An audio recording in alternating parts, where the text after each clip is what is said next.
tete uyo ya kofe yo longolaki mai nyonso ya mokili oyo yo pakolaki mafuta Yesu kamata bomoi na ngai lokola ya kofe longola mokili kati na motema akola molimo na yo mosanzwi.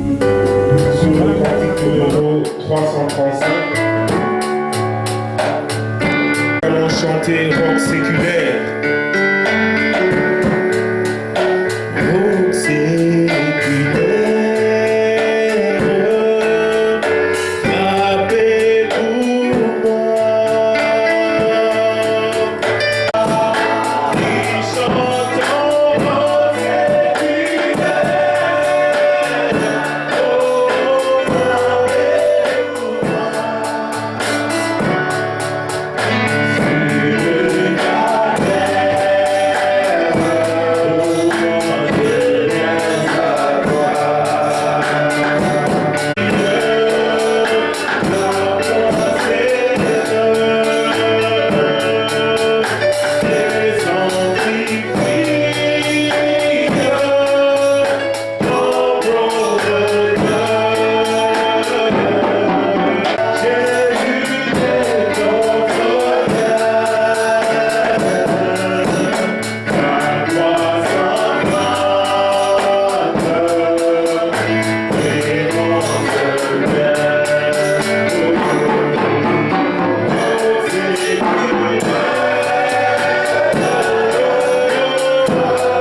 Alléluia.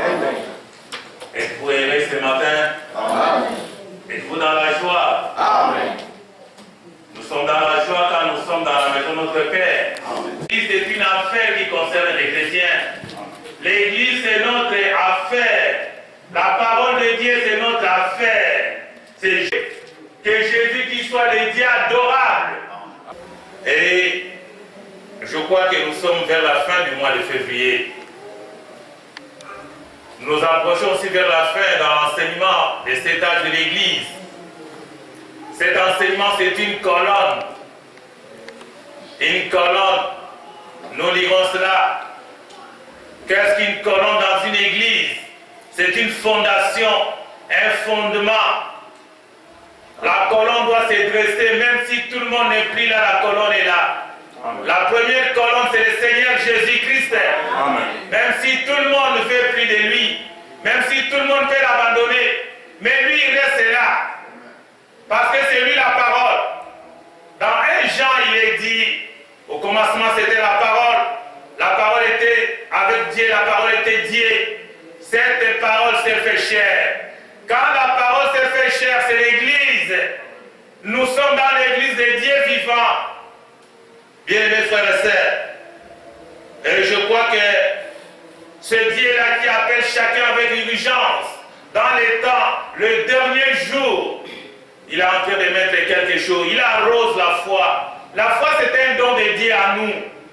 Nous n'achetons pas la foi. Vous n'allez pas emprunter la foi chez quelqu'un d'autre, non. La foi émane de Dieu. C'est Dieu qui plante la foi en vous par l'écoute de la parole de Dieu. Quand vous écoutez la parole de Dieu, vous lisez quelque chose, cela puisse prendre vie en vous. Et Dieu lui-même arrose cette foi. La foi doit croître. La foi doit grandir. Dieu nous prépare pour aller un jour à l'enlèvement.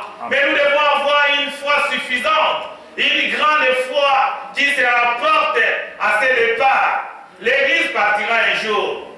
L'Église quittera le monde. Le monde n'est pas à nous. Le monde est à Satan. C'est lui le chef de ce monde. Mais nous irons quelque part. Bien-aimés frères et sœurs, nous avons cru à ces messages. C'est pour marquer la différence de la vie que nous avons avec la vie que nous avions avant de voir les messages. Nous ne pouvons pas avoir la même vie. Nous avons cru les messages. Avant de voir les messages, nous étions dans le monde. Faire les choses comme tout le monde les fait. N'ayant pas la crainte de Dieu. Ne connaissant même pas Dieu. Nous étions errants ça et là. Bien-aimés. Mais les jours où tu as rencontré le Seigneur, la semaine qui a suivi, les mois ou l'année, quelle vie vous meniez? Vous étiez comment? Mais cette diligence dans le cœur, de pouvoir courir derrière l'évangile, de pouvoir aller vers votre frère, vers votre sœur, vous retrouver ensemble et prier, témoigner comment vous avez rencontré le Seigneur. Alléluia. Amen. Parlez de ces bienfaits, les bienfaits de l'évangile certainement. C'est Dieu qui a accompli cela en vous. Ce n'est ni l'effort de vous, ma sœur, ni l'effort de mon frère, mais c'était l'effort céleste.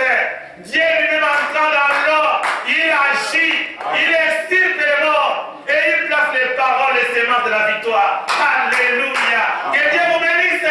Oh, je me sens heureux ce matin. Que Dieu vous bénisse encore. Nous allons lire dans Apocalypse, chapitre 3, à partir du verset 7 à 13.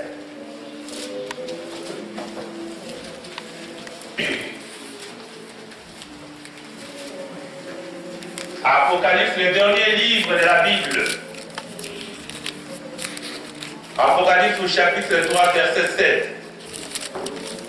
Écrit à l'ange de l'église de Philadelphie, que dit les saints, les véritables, celui qui a la clé de David, celui qui ouvre et personne ne fermera, celui qui ferme et personne n'ouvrira. Alléluia. Je connais tes œuvres. Voici, parce que tu as peu de puissance, que tu as gardé ma parole et que tu n'as pas renié mon nom. J'ai mis devant toi une porte ouverte que personne ne peut fermer. Voici, je te donne quelques-uns de ces synagogues de Satan qui se disent juifs et ne le sont pas, mais qui mènent et qui mentent.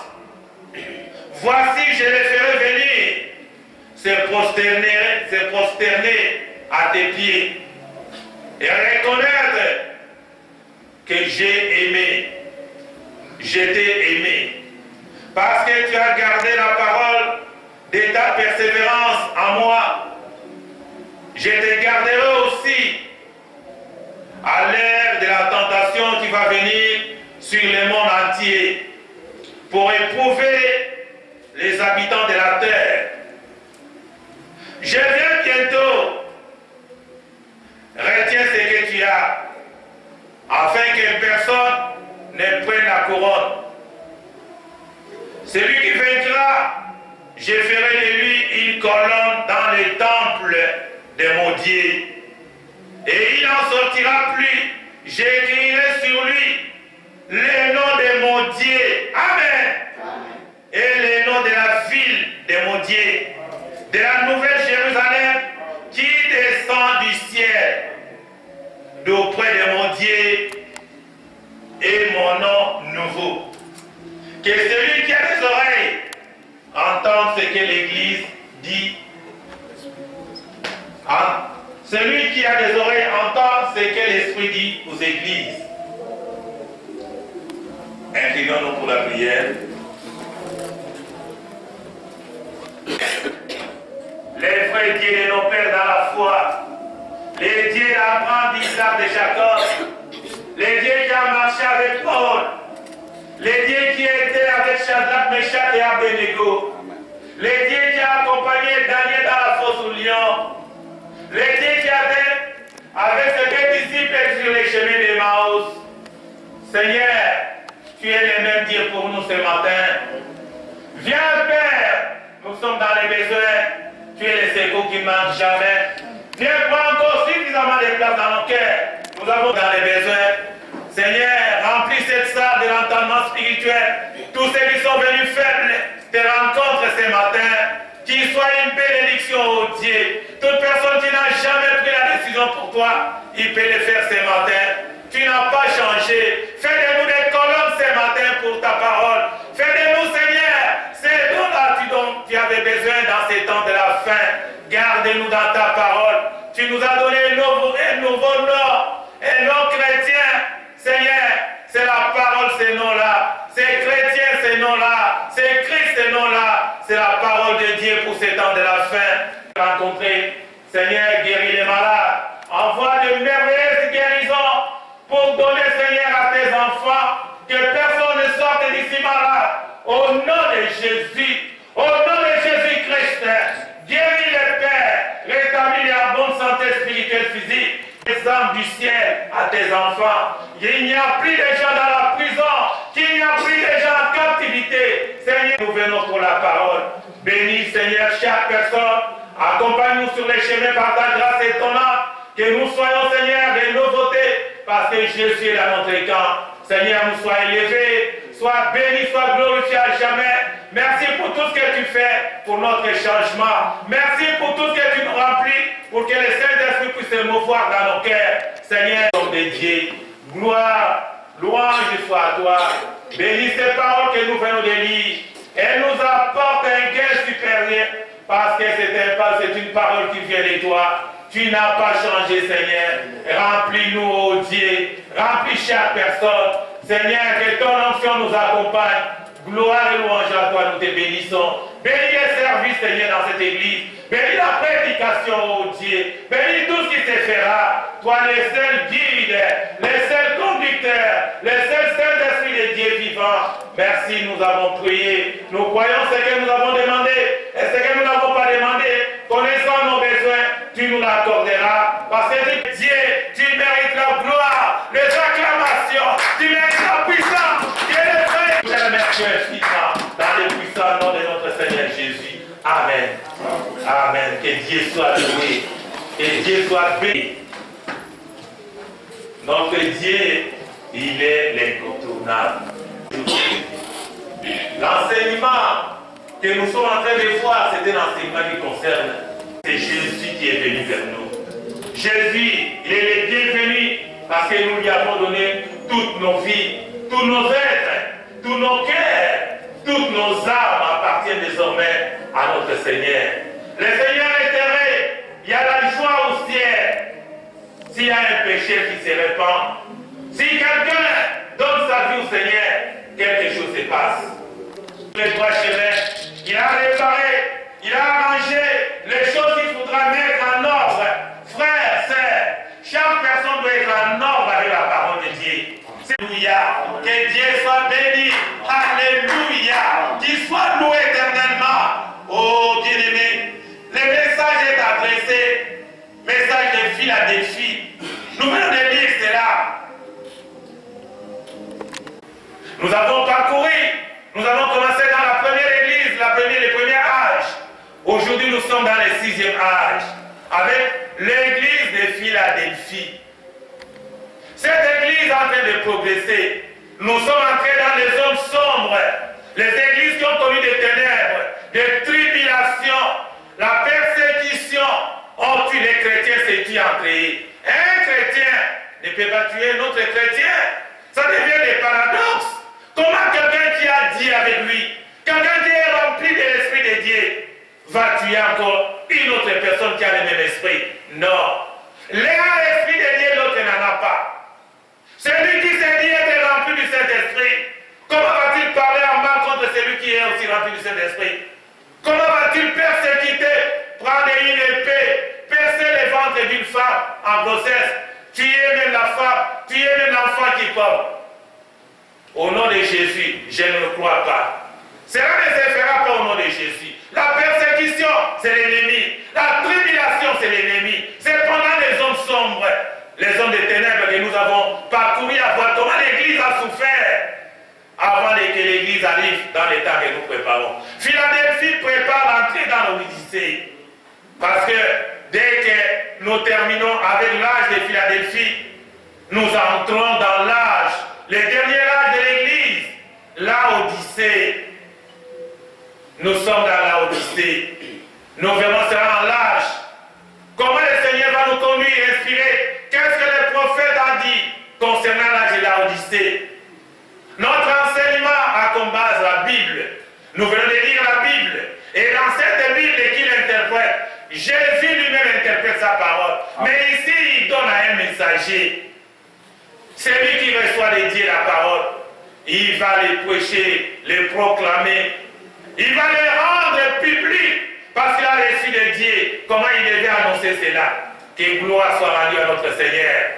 Alléluia. Le messager de l'église de Philadelphie, il s'appelle John Wesley.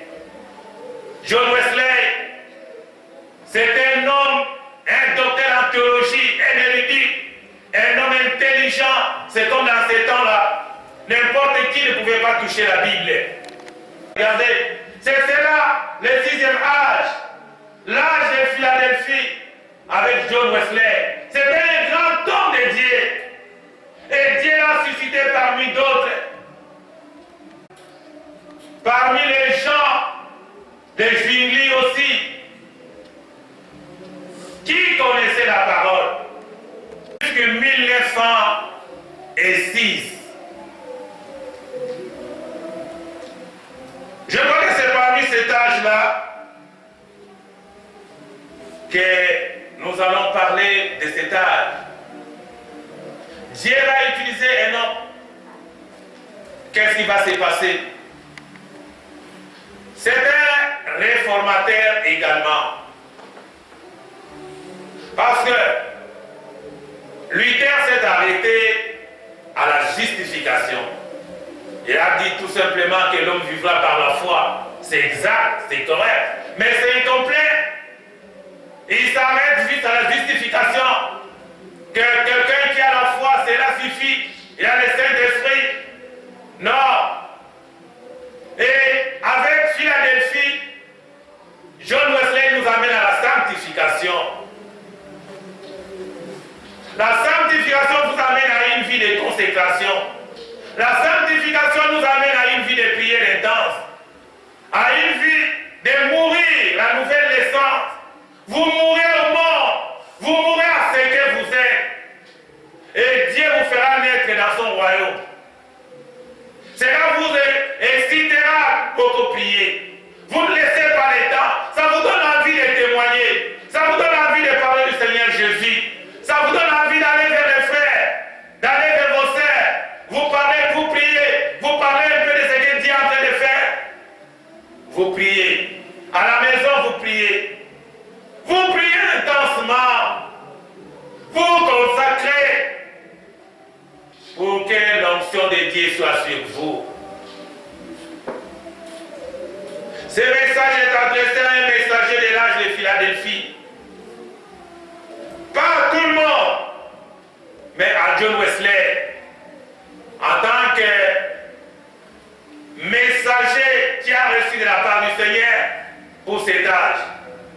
Philadelphie était aussi une ville au sud-est des Sardes, dans les cantons de Lydie, les villes de Lydie. Donc, des Sardes, Philadelphie, les villes qui entouraient. Et c'était aussi une ville commerciale. Il y avait toujours des activités. Dans toutes ces villes que nous voyons, où on parle de l'église, les gens étaient nombreux. Les gens venaient pour le travail. Les gens venaient pendant qu'ils viennent au travail. Ils vont parce qu'ils étaient une partie dédiée. Ils vont chercher, il n'y a pas une église où nous pouvons aller adorer. Et quand nous avons le travail, la deuxième chose, il n'y a pas une église. Le frère qui est conducteur là-bas, il y a des frères et des sœurs. Et les enfants dédiés. Ça bouillonne dans le cœur. Quand tu rencontres les frères et les sœurs, quand tu rencontres les bien-aimés dédiés, il y a quelque chose qui se passera. Certainement quelque chose va se passer. C'est le Seigneur Jésus. Et ceux qui sont des saints par la parole de Dieu parce qu'ils appartiennent au Seigneur Jésus. Ceux qui sont des saints, ce sont ceux qui manifestent Jésus. Amen. Jésus est le seul saint. Jésus est le véritable. C'est lui le Dieu, les dieux. Alors, frère Madame dit, Jésus pécheur, sauvé par la grâce au moyen de la foi. Nous avons été tous péchés par nos parents qui nous ont engendrés dans ces morts. On dit que nous étions chrétiens, mais nous ne les étions pas. Nous étions des chrétiens de nom, pas chrétiens dans la nature de Dieu, étalés par la puissante parole qui nous a extériorisés après avoir cru au Seigneur Jésus. Les bois de l'Éternel. Mais c'est Dieu qui nous a appelés, la grâce que nous avons, l'humilité qui a passé dans nos cœurs, afin de recevoir la sainte parole de Dieu. Le Seigneur nous aime. Il nous a aimés avant que le monde soit créé. Nous avons été manifestés une catégorie de gens qui croiraient à la parole de cet âge-là. Alléluia. Les gens qui étaient au temps de Paul, ils ont cru le message du temps de Paul. Les gens de Philadelphie, ils croient le message de John Wesley. Nous avons cru le message du dernier jour de l'Odyssée. Le message prêché par l'homme de Dieu William Marion Branham. Cela nous concerne nous. Mais avant d'y arriver, nous parlons de la Philadelphie. Les gens de la Philadelphie aiment le Seigneur. Mais ils se sont arrêtés à la sanctification. Ils n'avaient pas le Saint-Esprit. Ils se sont arrêtés là-bas, mais ils croyaient avoir le Saint-Esprit. Pour avoir le Saint-Esprit, vous devez parcourir les 3 étapes. La justification, la sanctification et le baptême du Saint-Esprit. Ils avaient les langues, ils avaient les dons de parler en langue, d'interpréter, ils avaient les dons avec. Mais la grâce de Dieu est venue vers nous. Nous avons été déchus de ces grands péchés.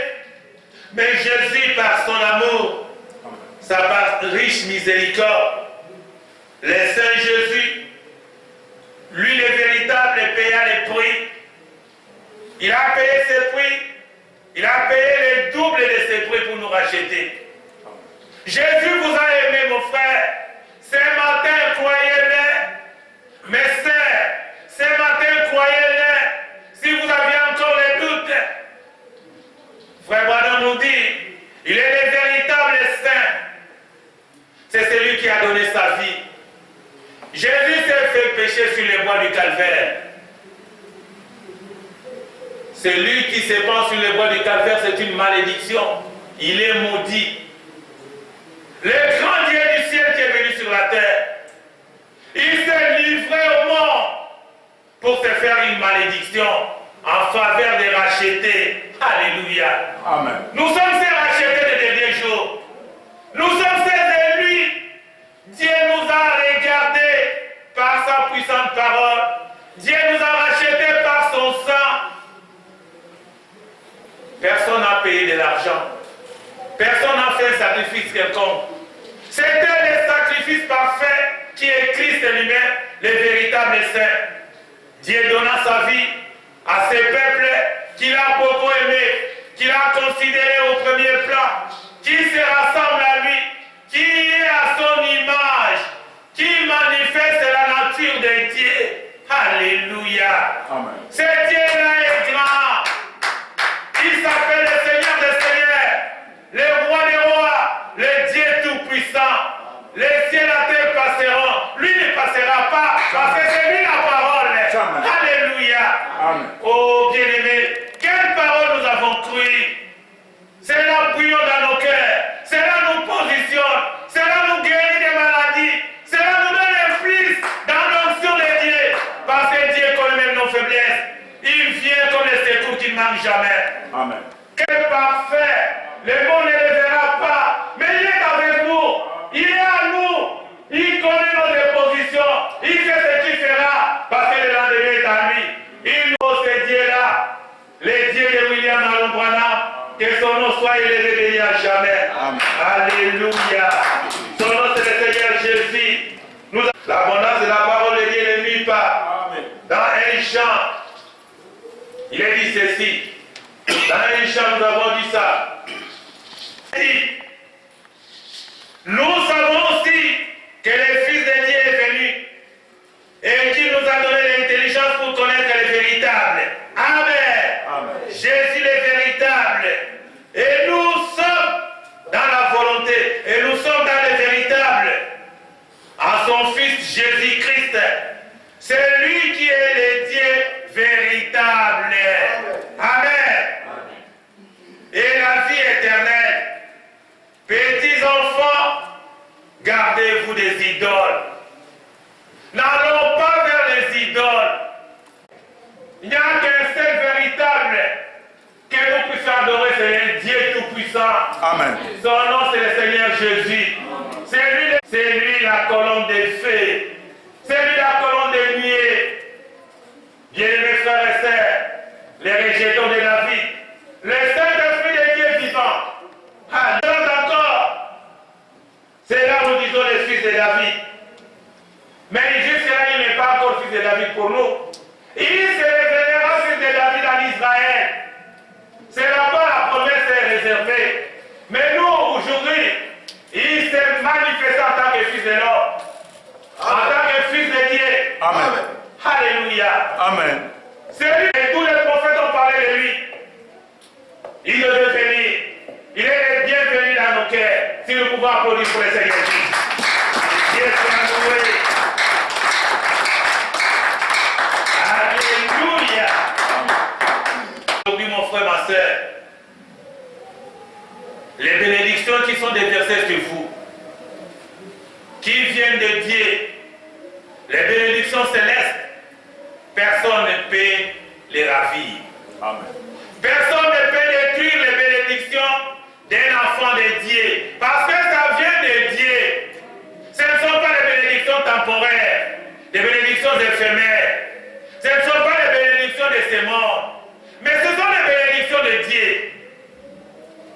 Ce que Dieu a ouvert, personne ne peut fermer. Et surtout Dieu sait, vous êtes une colonne dans l'église de Dieu vivant. Il sait qui aime toujours la parole de Dieu, qui est toujours dans l'onction, qui crie de gloire à Dieu, qui des fois il oublie qu'il y a des gens, il peut tourner, il peut danser, et il est dans la joie du Seigneur. Alléluia. Parce que vous appartenez à Jésus. Le monde est mort pour vous. Frère, de la même manière, vous n'allez plus regarder aux voisins, vous ne les regarderez pas aux passants. Celui qui est en vous est plus grand que celui qui est dans les morts. Amen. Il s'appelle Jésus. Amen. C'est lui le créateur. C'est lui le potier. Nous sommes les argiles dans ses mains. Il nous brise pour nous donner une forme. Que Dieu soit agréable à lui. Que son nom soit loué. Amen. Alléluia. Amen. Et que ce Dieu-là, c'est le véritable. Le véritable, il est unique. C'est celui-là que nous pouvons adorer. Il y a pas mal. Celui-là qui donne la vie. Celui-là qui enlève les péchés à nous, qui nous corrige, qui vient, qui nous détruit le monde à nous. Jésus-Christ, il vient nous tailler, il nous taille en pièces, il nous reconstitue. Il a restauré la parole dans votre âme. C'est votre point. Au nom de Jésus, alléluia. Oh Jésus, merci Seigneur, le Dieu de nos pères, le Dieu de la Pentecôte. Il a déjà fait la restauration. La parole est rentrée. Nous, cette parole nous ramène au temps des commencements. Le temps d'Adam et Ève, ils vivaient que de la parole. Les messages nous ramènent à ces temps-là du commencement. Les messages nous ramènent pour faire de nous des Jésus, des Jésus vivants. Mais c'est de cela qu'on a appelé des frères et des sœurs en Antioche, en Corinthe. Les premiers chrétiens, on les a appelés là-bas en Antioche. Mais parce qu'ils étaient comme Jésus, ils étaient comme Jésus. Il dit, mais ces gens-là se ressemblaient aux disciples. Ils se ressemblaient à Jésus. D'où le nom Christ chrétien. Le nom le plus élevé que Dieu nous a donné sur la terre. Pour un homme qui obéit à la loi divine, à la loi de Dieu, être chrétien, ce n'est pas donné à n'importe qui. Si on vous appelle frère, ce n'est pas la grâce. On vous appelle sœur, ce n'est pas la grâce. Parce que Jésus était bénédiction. Si Dieu a offert vos bénédictions, Jésus a la clé de la mort. Il a la clé de séjour de la mort. Il a la clé de la tort.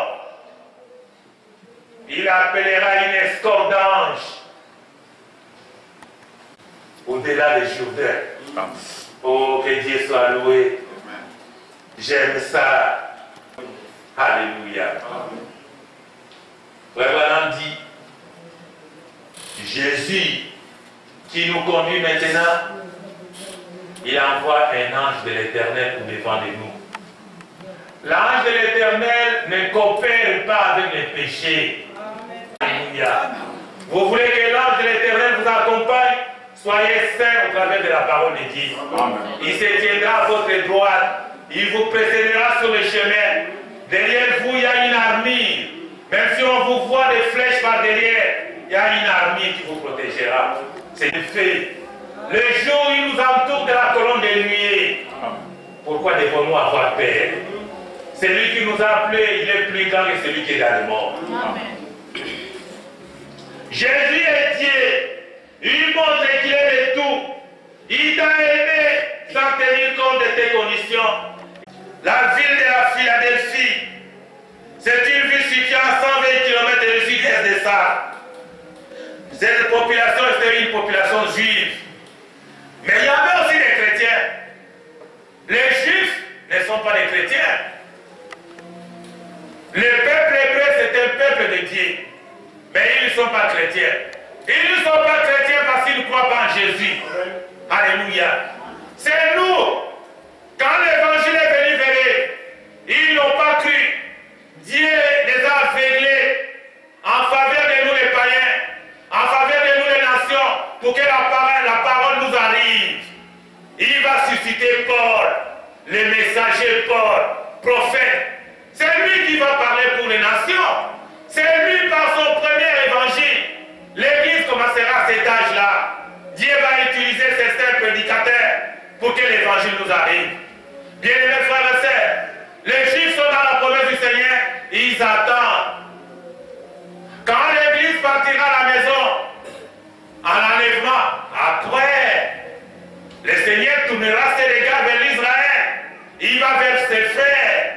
Il va se faire voir que voici mes mains, voici mes pieds. Vous m'avez martelé avec des clous. Vous m'avez crucifié sur les bois de calvaire. C'est en ce moment-là, Dieu va enlever les voiles qui couvrent leurs yeux, va leur donner l'entendement spirituel. Ils croiront en Jésus. Ils vont pleurer. Mais pendant ce temps-là, nous serons à la maison. Amen. Nous serons dans les bras de Jésus. Parce que nous sommes son épouse. Nous quitterons l'état. Nous sommes des enfants. Mais nous nous reconstituons dans l'épouse parole. Cette épouse parole partira. Sera avec Jésus. Amen. Alléluia. C'est merveilleux. Ne manquez pas manquez le monde, manquez tout ce que le monde peut détenir comme fortune, richesse. Mais ne manquez pas la richesse céleste, la parole de Dieu qui nous amènera à l'enlèvement. Nous devons nous soutenir, nous entraider, parce que nous sommes une famille de Jésus. Cette famille de la terre quittera un jour pour aller se joindre à la famille céleste de Jésus. Alléluia. Frère Branham aussi reviendra. Il va ressusciter Frère Branham. Dieu ressuscitera Frère Branham, il reviendra. On le verra. Le départ sera effectif. Alléluia. Amen. Dans cette ville de Philadelphie, ces chrétiens adoraient Jésus. Mais ces chrétiens étaient persécutés, comme toujours. Les esprits sont ensemble. Il y a l'esprit de Dieu et l'esprit du monde, Satan. Frères, sœurs, si vous n'avez pas l'esprit de Dieu, c'est l'autre esprit qui risque de vous emballer. Nous étions tous dans l'esprit de Satan. Mais la parole est venue vers nous pour nous appeler à sortir. Mon peuple ne sera plus dans la confusion. Dieu nous a fait sortir de Babylone. C'est là où il y avait la tour de Babylone. Babel signifie confusion. Dieu nous a attirés pour ne plus rester dans la confusion. Il a placé ses paroles, les paroles des vainqueurs. Ceux qui marchent avec l'évangile. Alléluia. Dans cette ville, la plupart des gens, ils adoraient toujours une statuette. Ils ont frappé la monnaie avec l'or. Il y avait une pièce d'argent. Sur cette pièce d'argent, il y avait des faces. D'une face, on a un poignet Dieu. De l'autre côté, il y avait leur Dieu, un idole. Jusqu'à ce qu'ils ont imprimé Marie. Quand vous jetez cela, ça tord d'une face, vous soyez Dieu ou c'est Marie. Donc, ils adoraient les dieux mais qui n'étaient pas les véritables. Donc, les dieux qu'ils adoraient, c'était l'idole. Marie, c'est une idole. Ils ont mis Marie. Ils adoraient. Et c'est ce qui a continué jusqu'à maintenant dans l'Odyssée, dans l'église catholique. Ça n'a pas commencé seulement dans cet âge. Ça émane de l'âge de Philadelphie. L'adoration de l'être humain.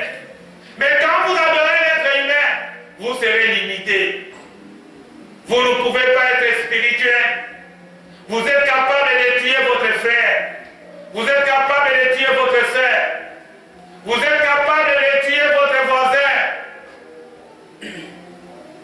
Parce que vous servez un Dieu méchant. Un Dieu idole. Un Dieu qui n'a pas d'amour. Or, notre Dieu, c'est l'amour parfait. Dans la pyramide de ceux qui ont placé les messagers, les réformateurs, pour apporter dans chaque âge de l'Église la parole de Dieu. Ils sont des saints véritables.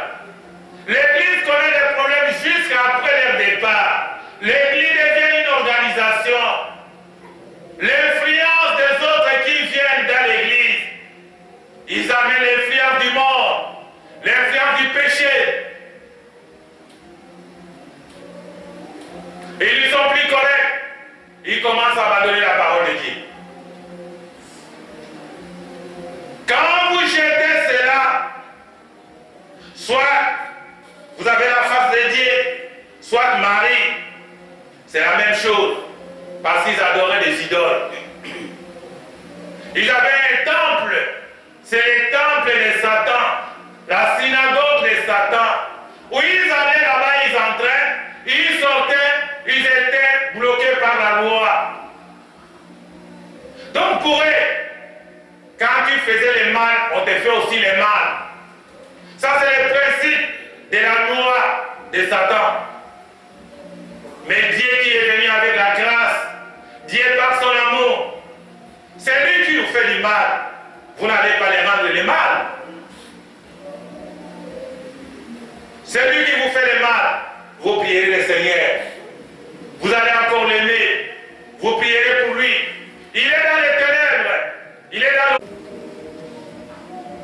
C'est un âge de l'amour fraternel. juste là. Et ce messager était un homme de Dieu. John Wesley, ils étaient 19 dans la même famille. 19 enfants. Arrivé à un certain moment, il s'est posé la question. Son père était un homonyme. Frère Branham dit, je jette des fleurs annonceurs.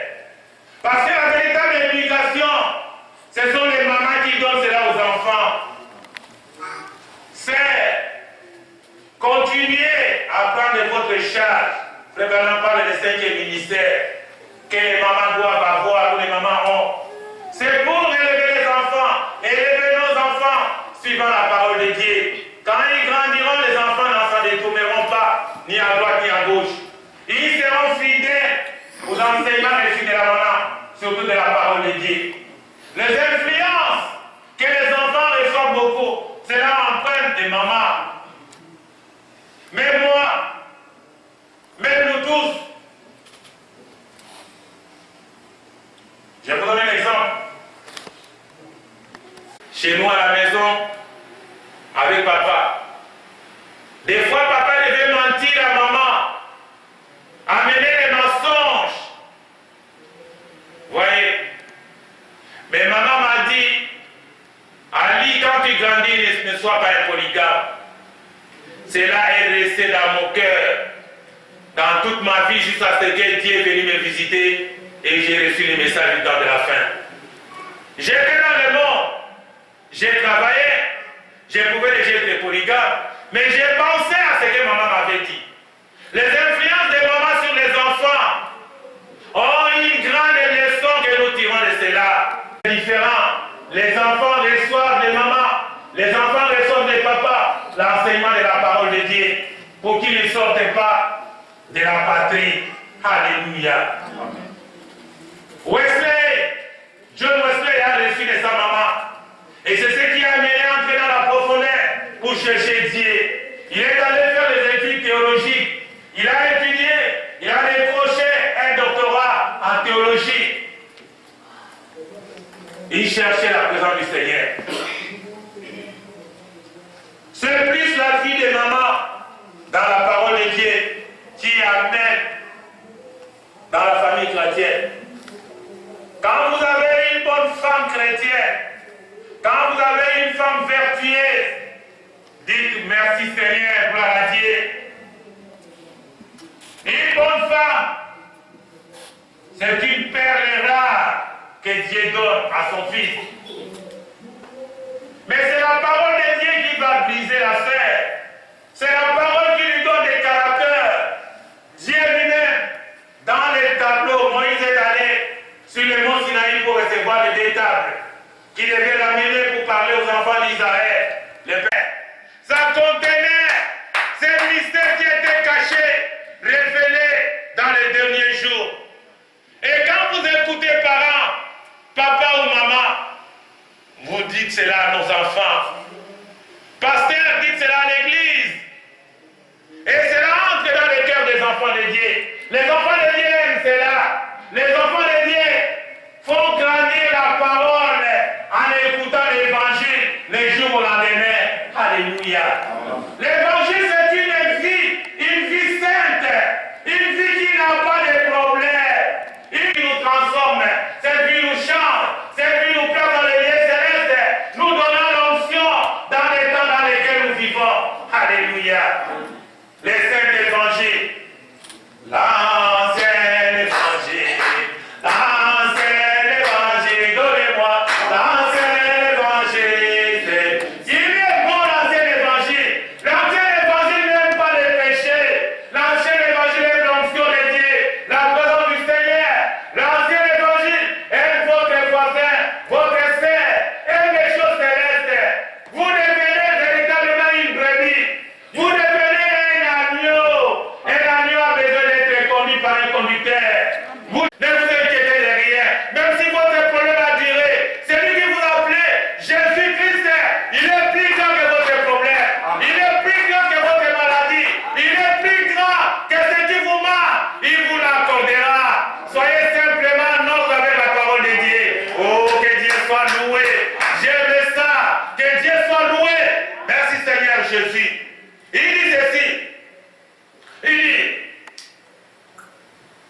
il commence à prier.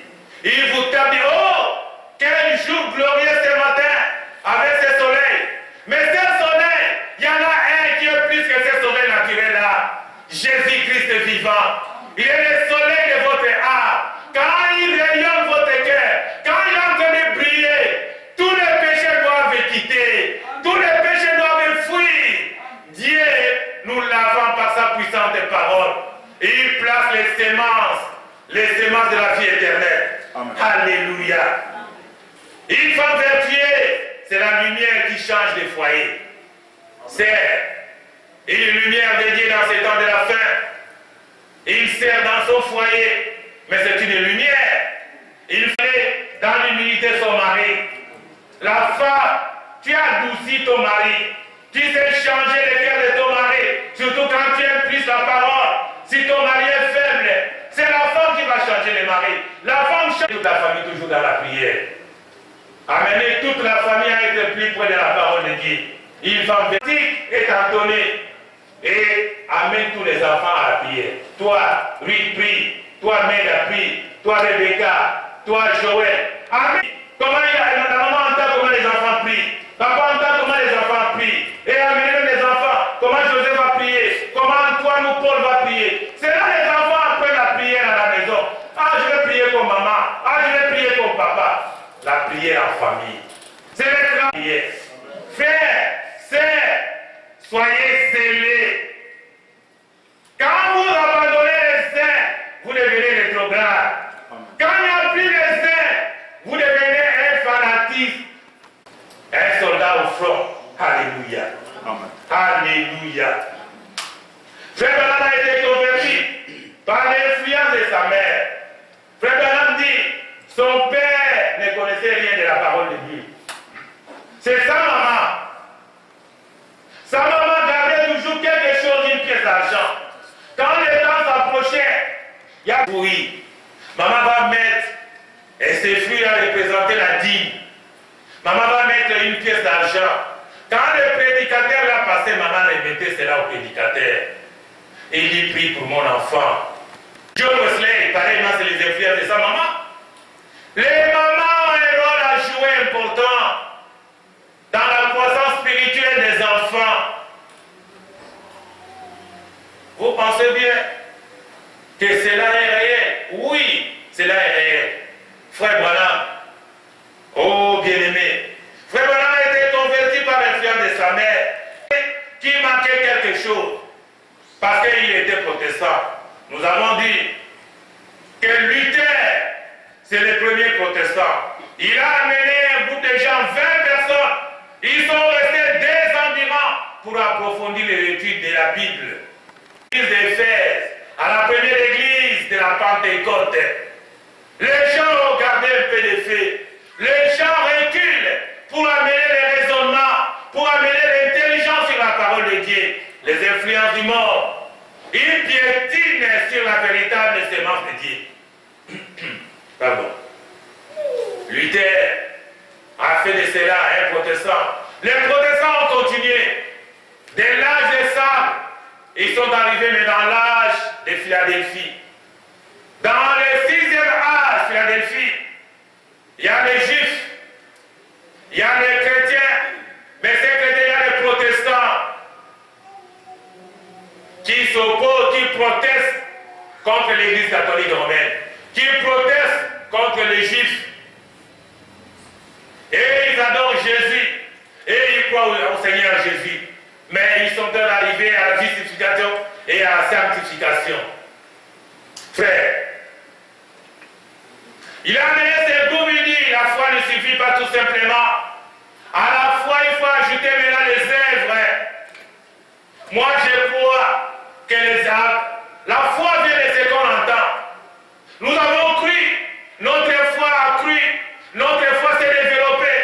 C'est parce que nous continuons à écouter la parole de Dieu. Nous lisions la parole de Dieu. Nous emmagasinons des connaissances livresques. Nous emmagasinons la parole dans nos cœurs. Et ces paroles donnent la vie à nous. Mais les paroles, ce sont les théories. Les œuvres. Frère, témoignez pour le Seigneur. Qu'est-ce que le Seigneur a fait dans votre vie? Qu'est-ce que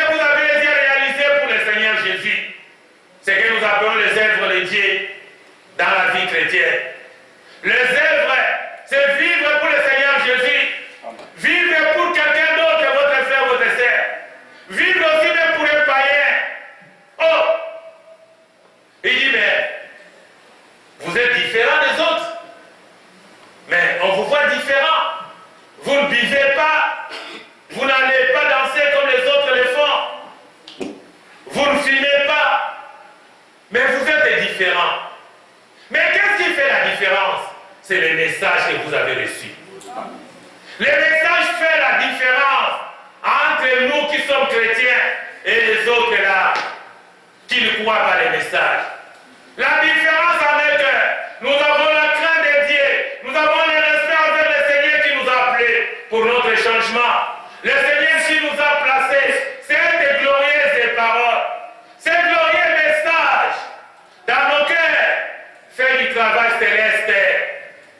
Vous ne pouvez pas rencontrer le Seigneur et rester les mêmes. Non, quelque chose se passera dans votre vie. Ce sera la puissance de la parole de Dieu. Les œuvres du Seigneur. Vous venez balayer l'église. Mais vous ne le faisiez pas il y a longtemps. Mais parce que la parole vous est venue, vous quittez votre maison, vous venez à l'église, vous commencez à balayer l'église. Vous commencez à mettre les chaises en ordre. Vous commencez à vacuumer l'église. Mais vous faites cela pourquoi? Mais parce que quelque chose est en vous. Qui est en vous? C'est Jésus qui est en vous. Il a mis la soif de Dieu en vous. Et il vous amène. Vous vous retrouvez. Vous ne voulez pas vous séparer. C'est l'amour de Dieu. Les protestants se sont entrés dans la profondeur pour chercher la face du Seigneur également. Commençant un groupe qui soit différent des protestants. Ça, c'est John Wesley. Il fait les habits, la nourriture aux pauvres. Aller visiter dans les hôpitaux. Aller prier pour les malades. Aller rendre visite. Quelqu'un qui est malade. Prendre les habits des malades. Les laver. Frère, c'est pas facile. La œuvre que vous devez accomplir en tant que chrétien, des fois c'est dur. Mais quand vous avez le Saint-Esprit avec vous, vous les ferez sans regarder à ces choses-là. Vous regardez à celui qui vous a appelé. Vivre pour notre frère. Vivre pour notre sœur. Vous faites quelque chose, indépendamment de vous pour votre femme, votre frère ou votre sœur.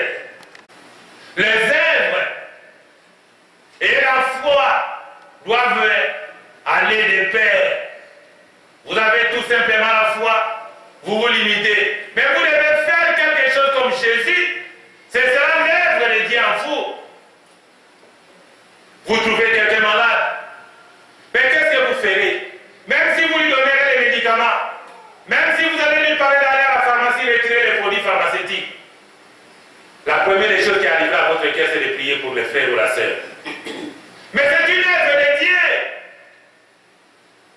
Vous voulez exalter la guérison divine, mais vous prierez pour votre frère, votre sœur. Frère Branham dit, quelqu'un qui est hospitalisé, il est à l'hôpital. Le médecin lui a prescrit les médicaments. Il est interné à l'hôpital s'il ne les prend pas. Mais c'est lui-même qui sera responsable de sa mort. Parce qu'il ne veut pas prendre les médicaments. Mais cela n'exclut pas si vous avez prié. Prenez votre médicament. Si vous ne voulez pas appliquer votre foi, vous pouvez prendre les médicaments et aussi appliquer votre foi. C'est Dieu qui guérit. Ce n'est pas les médicaments qui guérissent. Amen. Les médicaments traitent la maladie pour tuer les germes et les microbes. Mais la guérison, c'est une affaire de Dieu. Amen. La guérison est divine. Là, c'est une affaire qui concerne le Seigneur lui-même. Il guérit. Dieu peut te guérir sans prendre les médicaments. Amen. Dieu peut te guérir aussi avec les médicaments. Il est souverain. Oh, que Dieu soit loué. Le groupe de Wesley était basé sur l'amour envers les pauvres. Il faut les œuvres, bien que les justes ne vivent pas par la foi. Quand Luther a dit les justes ne vivent pas par la foi, par la justification, et que Luther va continuer, Wesley dira encore un plus après la justification et la sanctification. Il ajoute les œuvres. Visiter les pauvres, les malades, donner les habits, la nourriture, donner les bonnes choses, parce qu'ils sont dans les besoins. Quand vous leur donnez les bonnes choses, vous les exhortez, ils seront prêts pour accepter la parole de Dieu. Vous allez à un pauvre, vous voyez quelqu'un dans les besoins, donnez-lui d'abord quelque chose aussi, et c'est un appât. Frère Branham dit cela, c'est un appât.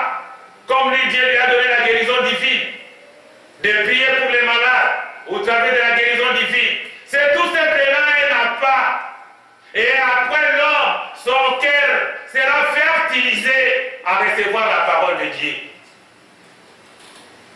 Vous donnez au pauvre quelque chose de bien. Mais quand vous lui parlez maintenant de Jésus, mais il va commencer à bouger la tête. Il va commencer à vous accepter. Parce qu'il sait, vous avez manifesté l'amour. En lui donnant quelque chose, il était dans les besoins. Il a accepté les cadeaux. Il a accepté ce que vous lui avez donné. Son cœur maintenant est tranquille. Maintenant, il est prêt pour accepter l'évangile. Que Dieu soit loué pour cela.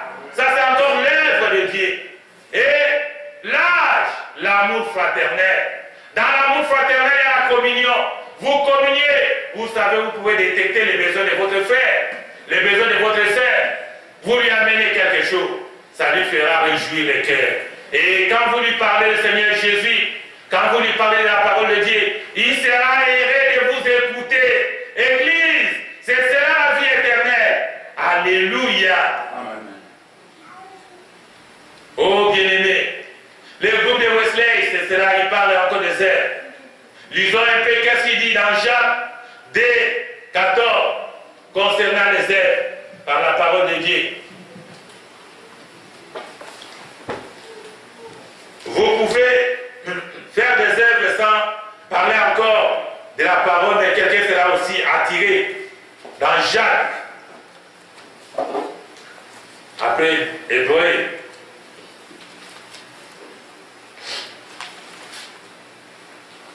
Dans Jacques 2, 14, il est dit ceci.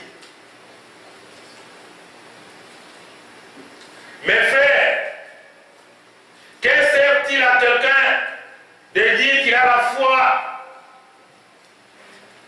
Il n'a pas les œuvres. Cette foi peut-elle le sauver?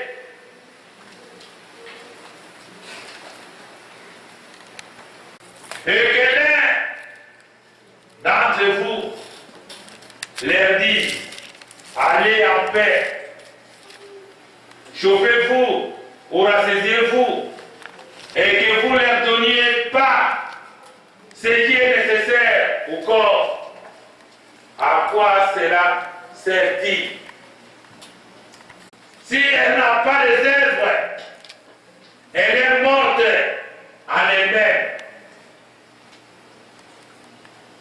Mais quelqu'un dira, toi, tu as la foi et moi, j'ai les œuvres. Montre-moi ta foi sans les œuvres et moi, je te montrerai la foi par les œuvres. Amen. Tu crois qu'il y a un seul Dieu. Tu fais bien. Les démons les croient aussi. Ils tremblent. Veux-tu savoir, oh, l'homme vain, que la foi sans les œuvres est inutile?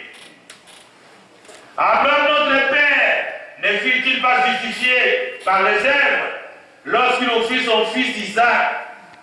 Tu vois que la foi, agissant avec ses œuvres, et que par les œuvres, la foi fut rendue parfaite. Amen. Amen. La Bible nous ajoute à la foi les œuvres. Abraham, il a offert son fils Isaac.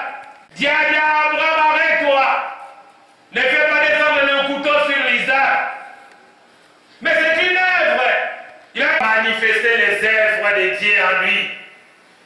C'est encore une bonne chose. Que la foi et les œuvres vont de pair pour manifester le véritable chrétien. Personne n'est plus forcé à cause de la sanctification. La guerre a commencé dans l'église. On disait que Wesley avait exagéré parce qu'il a introduit la sanctification. Les gens voulaient s'arrêter jusqu'à la justification. Ils ont condamné les péchés. Ils ont condamné cela. L'évangile, il a commencé à prêcher l'évangile au stade, dans les stadios, dans les rues, dans les marchés. C'est avec John Wesley qu'il a commencé aussi à faire des campagnes d'évangélisation pour présenter la parole de Dieu. les gens étaient plus les Juifs. Ils ne croyaient pas au Seigneur Jésus. Et les autres étaient là. Ils ne croyaient pas à ce qu'il a dit que la foi accompagnée des œuvres font la vie chrétienne. Il avait des campagnes populaires. Son œuvre a pris beaucoup de la profondeur. Prêcher dans les hôpitaux, dans les prisons, dans des marchés, dans l'exposé de cet âge. Paragraphe 282. Frère Branham dit ceci.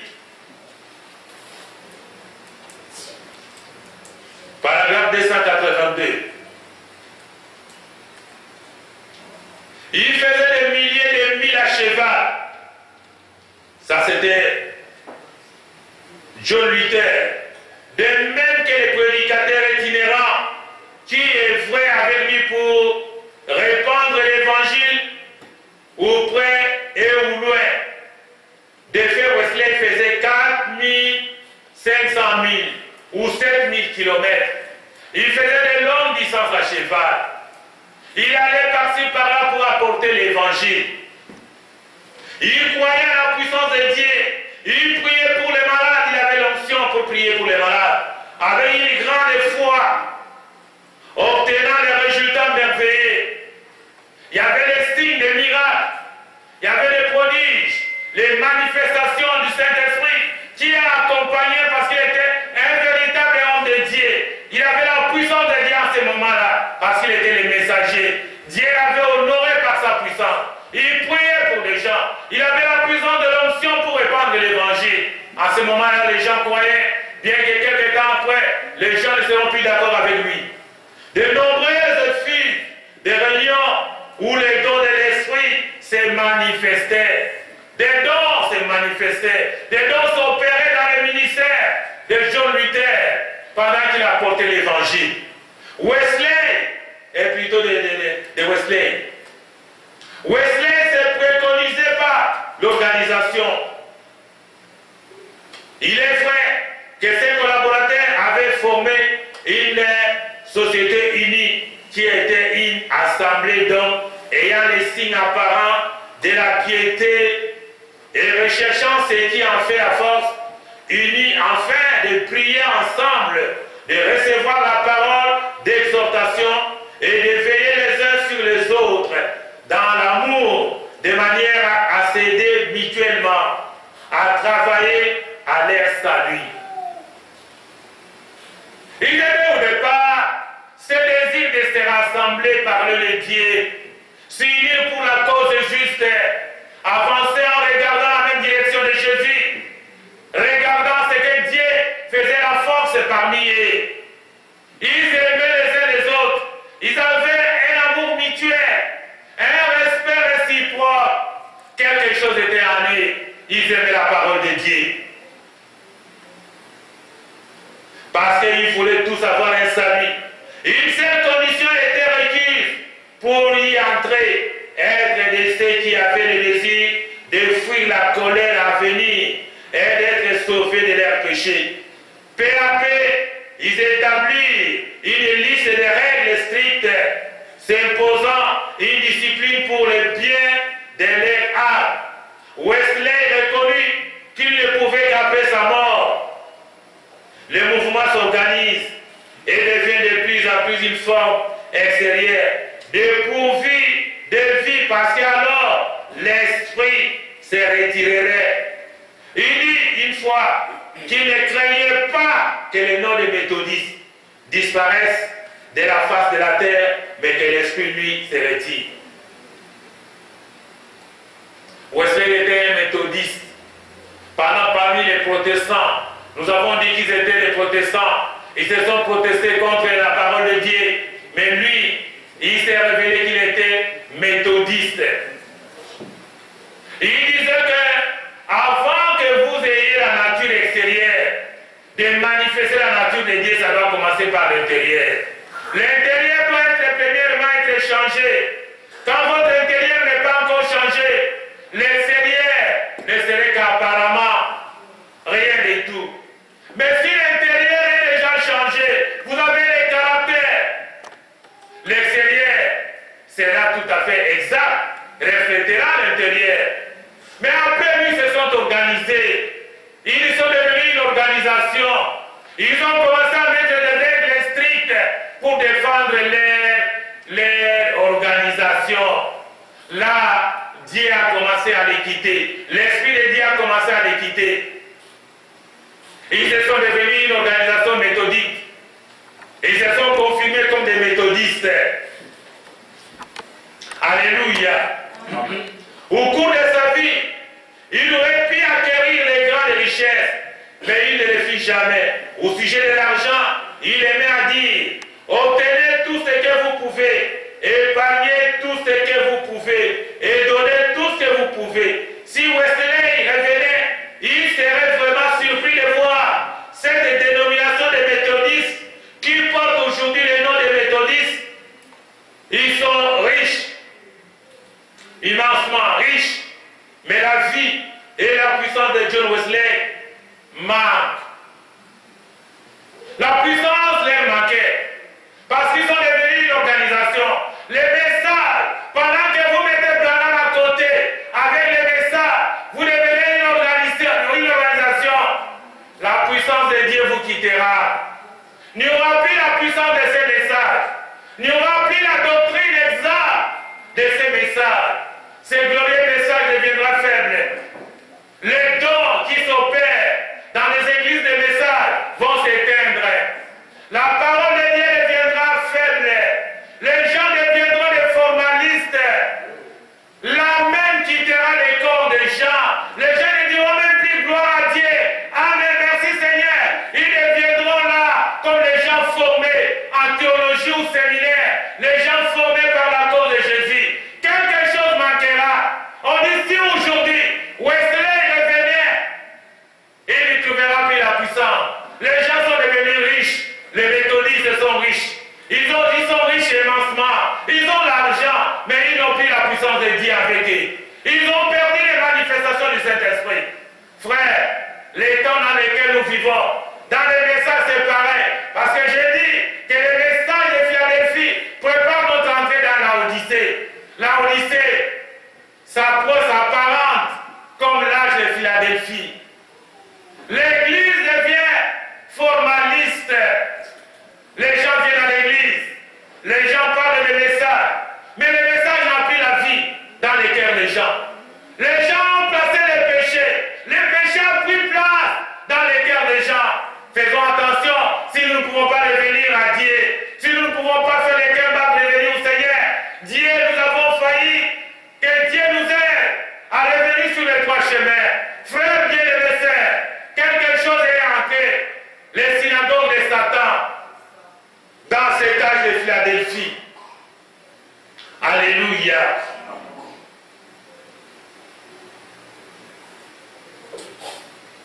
Et il dit, mentionnons aussi que Wesley ne chercha jamais à construire une œuvre fondée sur un esprit de secte ou de dénomination. Par ses convictions, il était arminien, mais il ne voulait pas se séparer de ses frères dans la foi pour des raisons de doctrine. Il aurait fait un bon disciple de Jacques. Pardon. Nous avons lu Jacques que la foi doit être accompagnée des œuvres. Wesley voulait être comme un disciple de Jacques, associant les œuvres à la foi. Il voulait qu'ils restent en groupe, aimant la doctrine dans la communion, œuvrer ensemble. Mais après, ils ont établi des règles strictes pour défendre les groupes de méthodistes. C'est cela qui a failli. Cela leur a manqué la puissance. La puissance leur a quitté. Les signes, les prodiges, les miracles, les manifestations de Dieu les ont quittés parce qu'ils sont devenus une organisation. Ils sont retournés à être une dénomination. Oh bien, mes frères et sœurs, c'est ce que le prophète a dit dans le paragraphe 282. Et il a ajouté encore quelque chose aussi dans 286.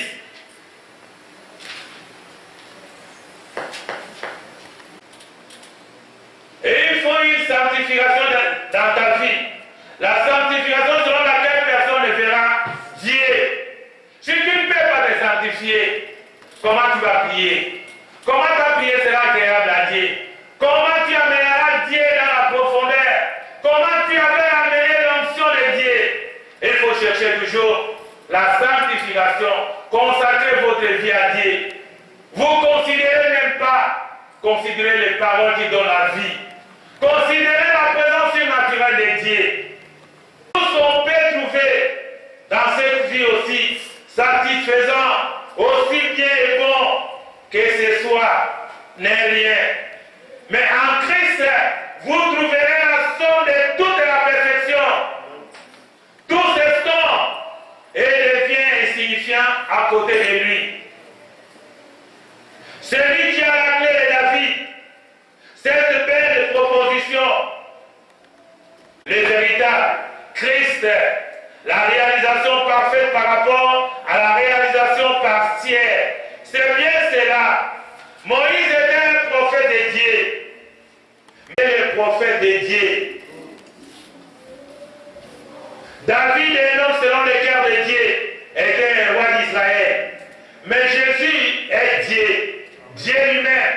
Or, David était de la tribu de Juda, tribu qui ne fournissait pas des sacrificateurs. Et pourtant, il mangea des pains de propositions réservées aux sacrificateurs. Et dans son cœur, il y avait la présence de Dieu. Dieu l'a agréé. Il était prophète. Il était le type merveilleux de Christ. Or, il est dit dans Ésaïe 22, je mettrai sur ton épaule la clé de la maison de David. Quand il ouvrira, nul ne fermera. Quand il fermera, nul n'ouvrira. Amen.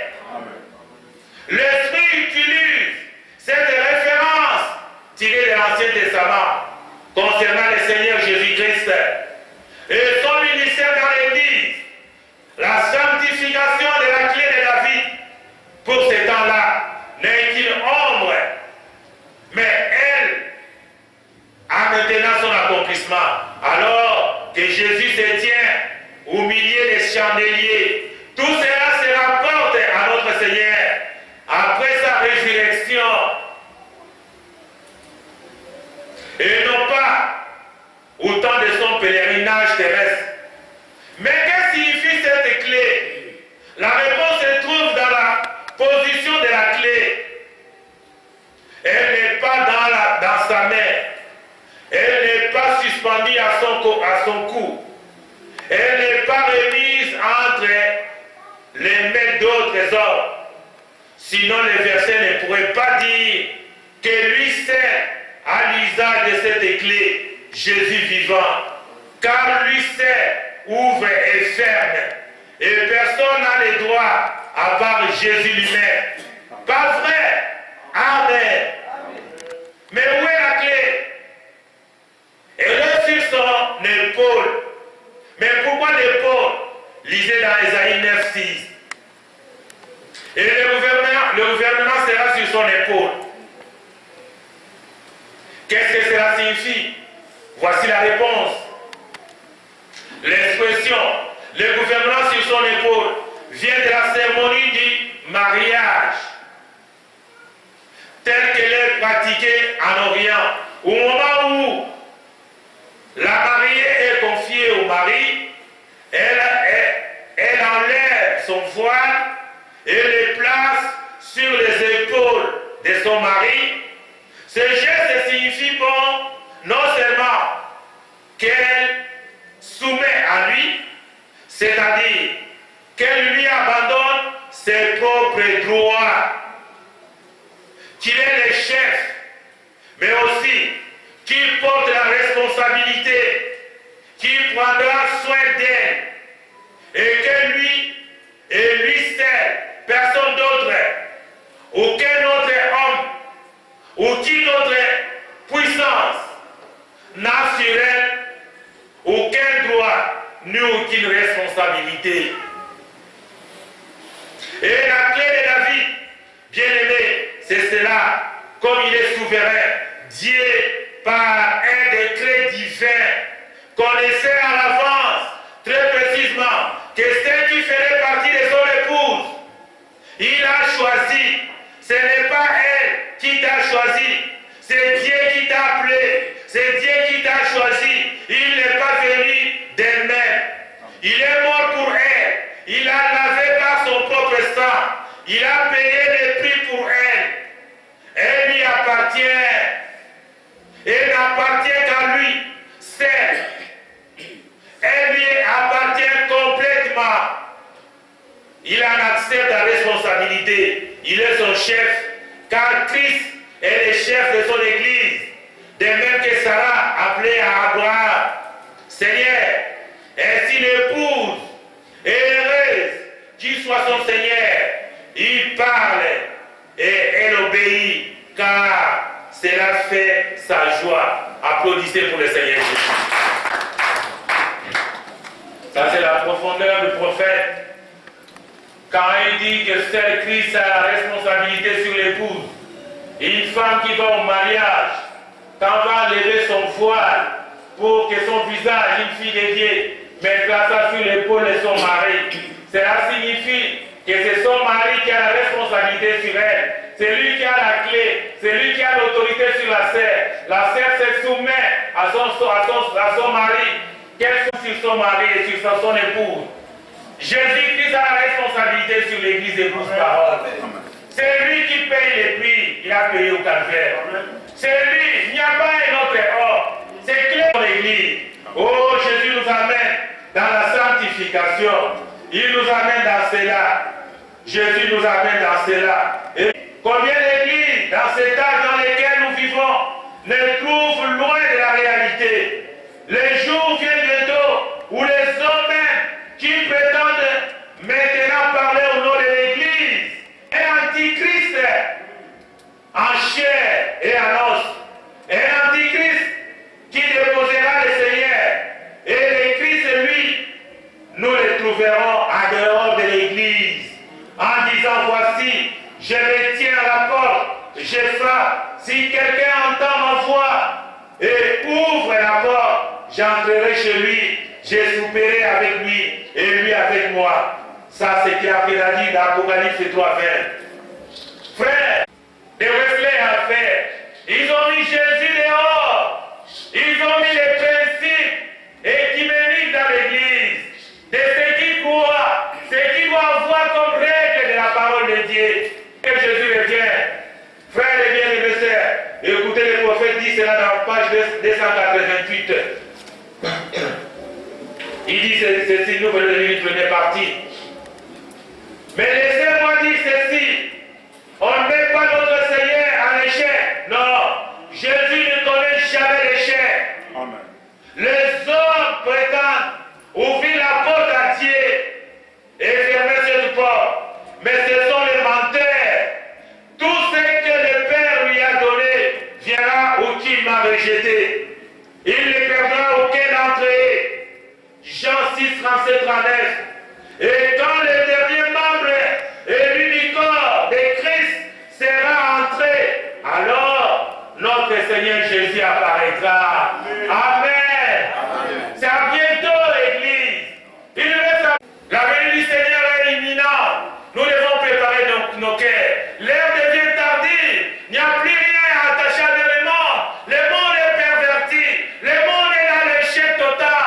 Le monde est dans les chaos. Il n'y a que le Seigneur qui descend bientôt. Il viendra prendre ceux qui ont fait alliance avec lui. Amen. Oh, sans péché, sans condition de ses morts. Jésus est en train de revenir. C'est pourquoi il est en train de préparer son église avec un tel enseignement pour que nous soyons prêts. La venue du Seigneur est proche. Comme il est merveilleux de constater, c'est en notre Seigneur Jésus se trouvent toutes les réponses. Jésus est la somme de toutes les réponses. C'est vraiment, et vraiment en étant en lui que nous sommes héritiers de ce qu'il a acquis pour nous. Oui, les voici les seigneurs de gloire. Auparavant, en tant que Père, il était entouré d'anges, d'archanges, de chérubins, de séraphins,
la paix.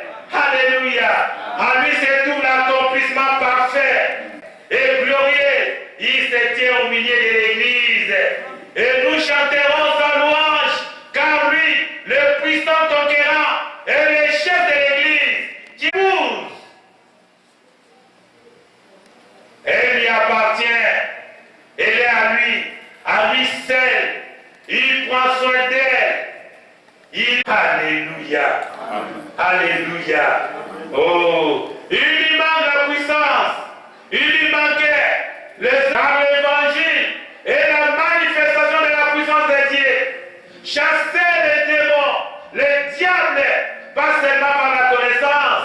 Non, c'est un âge abrégé, un âge court. Jésus revient bientôt, mon frère, ma soeur. Dans cet âge, il va seulement la justification, la sanctification et le baptême du Saint-Esprit. Sans le baptême du Saint-Esprit, nous ne verrons pas le Seigneur Jésus. Oh, gloire soit rendue à Jésus. L'âge de Philadelphie, c'est un âge missionnaire. Un âge où envoyé en mission, prêcher la parole dans le monde entier. Sans distance sur le cheval pour propager la bonne nouvelle. Alléluia. Cet âge de Philadelphie continue jusqu'à l'âge de l'Odyssée. C'est une porte ouverte où l'évangile est venu vers les chrétiens. Le prophète nous enseigne encore ici dans 294. Et il dit, j'ai dit, mais Jésus est réellement mort et ressuscité. Il a envoyé son esprit sur l'église. Cet esprit qui était en lui est le même esprit qui est maintenant dans l'église. Il a le pouvoir de faire ce que Jésus a fait. Il le fera. Il a dit dans Jean 5, 19, le Fils ne peut rien faire de lui-même. Il ne fait que ce qu'il voit faire au Père. Et tout ce que le Père fait, le Fils aussi le fait. Pareillement, par conséquent, si Jésus vient et fait la nature de votre maladie, ou la raison pour laquelle vous êtes ici, s'il peut me dire quel a été votre passé, alors vous pourrez sûrement croire pour ce qui est de l'avenir. N'est-ce pas, Église? Elle dit, par l'interprète, oui, j'ai dit très bien, puisse-t-il me parler. Ces musulmans étaient là qui observaient attentivement. Ils se penchaient tous en avant pour voir ce qui allait se passer. Alors, le Saint-Esprit parla. Votre mari, c'est un homme court et trapu. Il a une moustache noire. Vous avez des enfants. Il y a environ 3 jours, vous êtes allé chez le médecin. Il vous a examiné. Vous avez un kyste à l'utérus. Elle inclina la tête et dit, c'est vrai, frère Branham. Je lui demandais, comment se fait-il que vous soyez venu vers moi, un chrétien? Pourquoi n'êtes-vous pas allé chez votre prophète musulman? Elle dit, je pense que vous pouvez m'aider. J'ai dit, je ne peux pas vous aider, mais si vous recevez Jésus-Christ comme votre sauveur, alors lui qui est en ce moment même ici et qui sait tout sur vous, il vous aidera. Amen. Elle dit, j'accepte Jésus comme mon sauveur. Et voilà, elle a été guérie. Environ 10 000 musulmans sont venus à Christ ce jour-là parce que l'évangile avait été prêché non seulement en parole, mais aussi en puissance. Récolté. Il nous a donné la porte ouverte de la parole, de la puissance, et nous sommes censés en faire bon usage. Amen. C'est à ma parole et ma prédication. Paul dit, je ne suis pas venu vers vous avec de simples discours persuasifs, mais c'est avec la puissance de l'Esprit de Dieu. L'Esprit, la puissance de la résurrection, la puissance du Saint-Esprit que Dieu a donné dans son ministère. Et c'est là dans tous les ministères des messagers qui ont reçu de la part du Seigneur. Alléluia. Comment en être à côté de Dieu, mais sans obéir à la parole de Dieu. Quand vous niez les signes, vous niez la parole de Dieu. Dieu ne pourra pas agir. Vous devez d'abord croire la foi et les airs de votre Père. Vous devez croire toute la parole de Dieu. Et la puissance qui est dans la parole, la foi qui est dans la parole, va s'en suivre et vous suivra avec cela. Alléluia. Amen. Dieu nous aidera parce que nous avons gardé sa parole. Les messages du temps de la fin nous amènent sûrement et certainement à l'enlèvement et prépare nos cœurs. Restez obéissants dans Apocalypse 3:11. Restez obéissants à la parole, car derrière, de l'autre côté, il y a une couronne. Quel est le bénéfice que Dieu nous donne quand nous devons être fidèles à ces messages?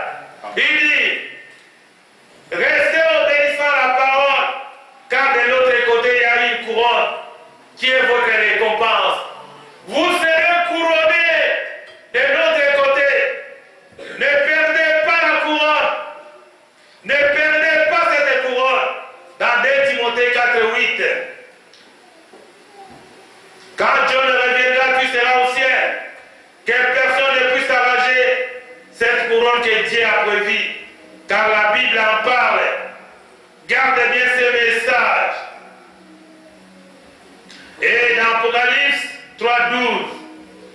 Celui qui vaincra, je ferai de lui une colonne, c'est-à-dire une personne qui ne quittera plus l'Église, qui est soudée avec la parole de Dieu, qui fait alliance avec Christ, qui devient un objet entre les mains du Seigneur, un bien-aimé de Dieu par alliance, qui manifestera tout le temps, les moments agréables ou non, les moments favorables ou pas, manifester toujours Jésus-Christ.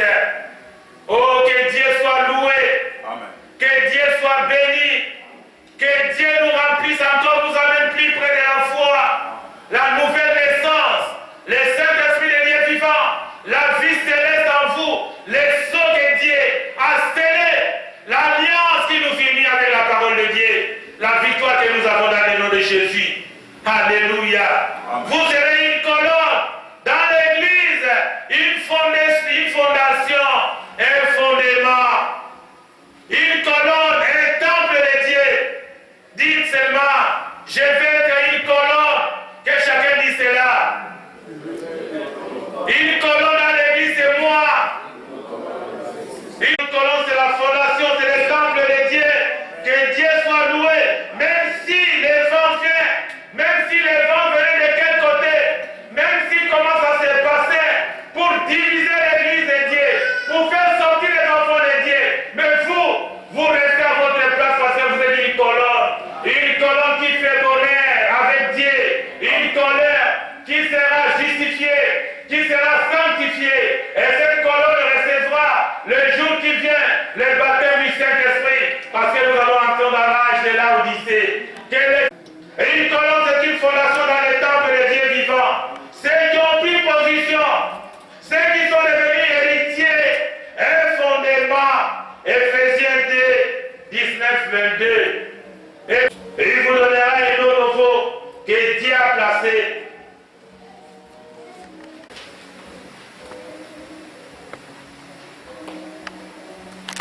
Or, non seulement il donne des couronnes, mais il dit que ceux qui font partie de l'épouse deviendront des colonnes dans le temple de Dieu. Mais le temple de Dieu, qu'est-ce que c'est? Jésus parle de son corps en disant que c'était là le temple de Dieu, le corps mystique de Christ. Et c'était bien ce qui était. Son corps était le temple de Dieu.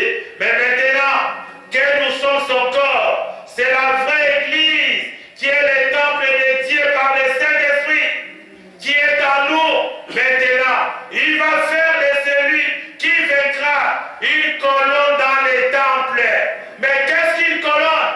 Une colonne, en fait, c'est une partie de la fondation, car elle soutient la superstructure.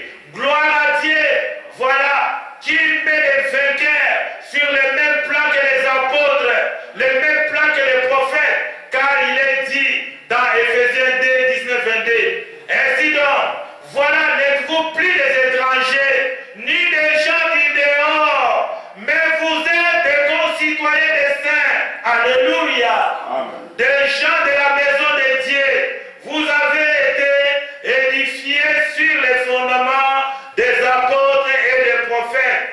Jésus-Christ lui-même étant la pierre angulaire. En lui, tout l'édifice bien coordonné s'élève pour être un temple saint dans le Seigneur.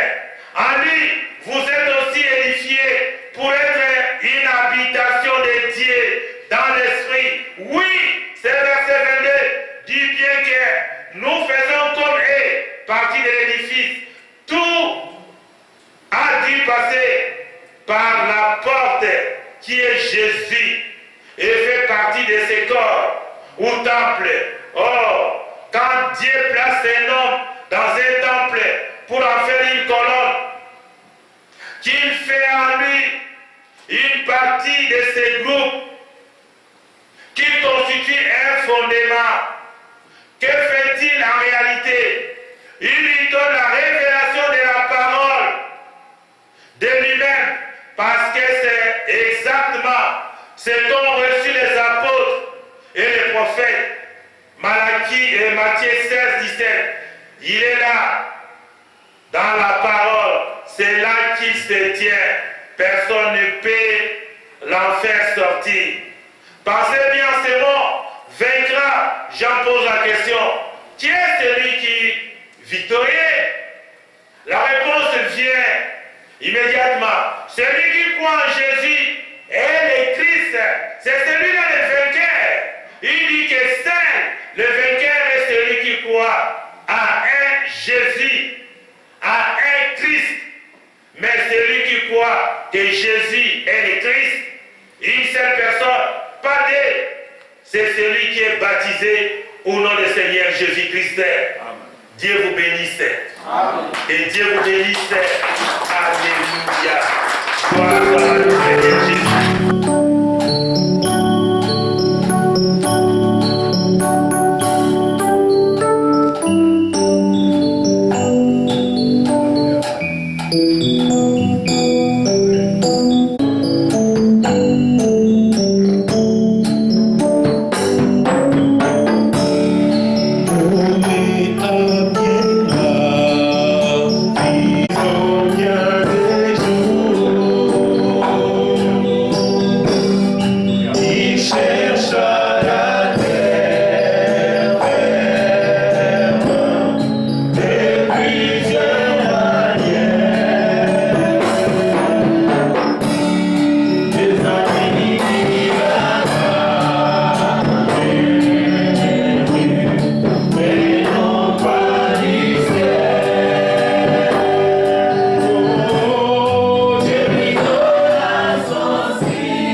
chaque personne qui est venue vers toi, il a écouté la parole de la puissance de Dieu entrant en lui pour extirper le monde, le péché, l'incrédulité, ramener la vie du Saint-Esprit. Garde-nous dans ta parole, garde-nous dans ton onction, conduis-nous c'est toi le guide et le conducteur.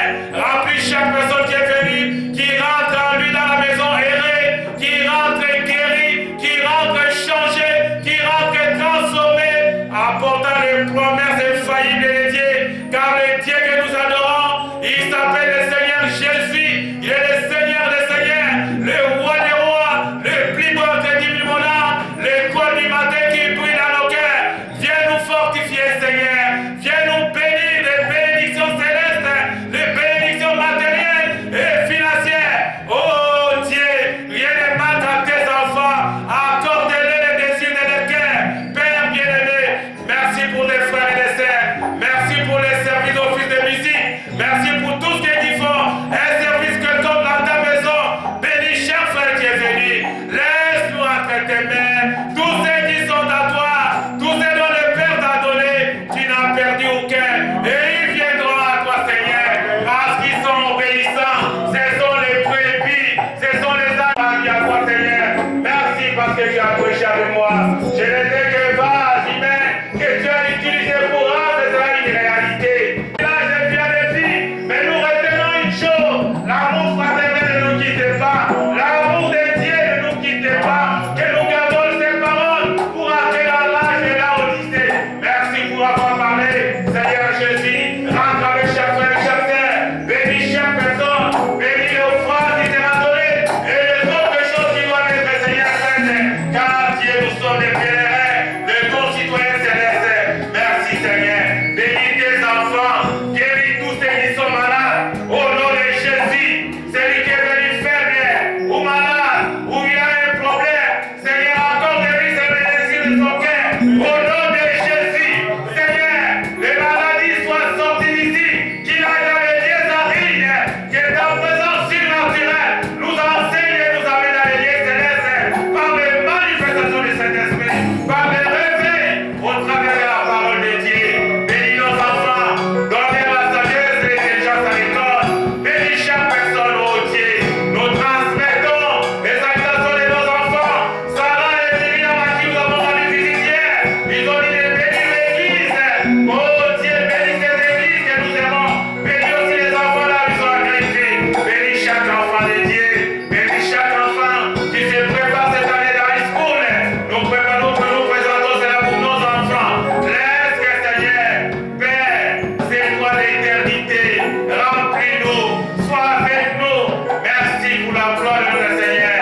Père bien-aimé, nous allons bientôt rentrer chez nous. Garde-nous sur le chemin de retour. Quand nous arriverons à la maison, nous ne manquerons pas de dire les mots de prière pour te remercier. Protège-nous contre les accidents de voiture, contre les... Seigneur, gardez-nous dans ta main puissante. Manifeste-toi et conduis-nous. Tu es Dieu. Merci pour ton amour. Merci pour la prédication. Merci pour ta présence. Merci pour la présence du Saint-Esprit. Merci pour la parole de Dieu. Merci pour le Dieu de mes frères et sœurs. Merci pour tout, du début jusqu'à la fin. Qu'il connaît point les chair, le parfait nom, dans le ciel et sur la terre, en dessous de la terre, le troisième jour, il est ressuscité de la mort. C'est le Seigneur Jésus. Il est le même hier, aujourd'hui, éternellement. Que ton nom soit loué à jamais, au nom de Jésus-Christ. Amen. Amen. Salut la personne à votre côté. Dis-lui que Dieu vous bénisse. Nous sommes des citoyens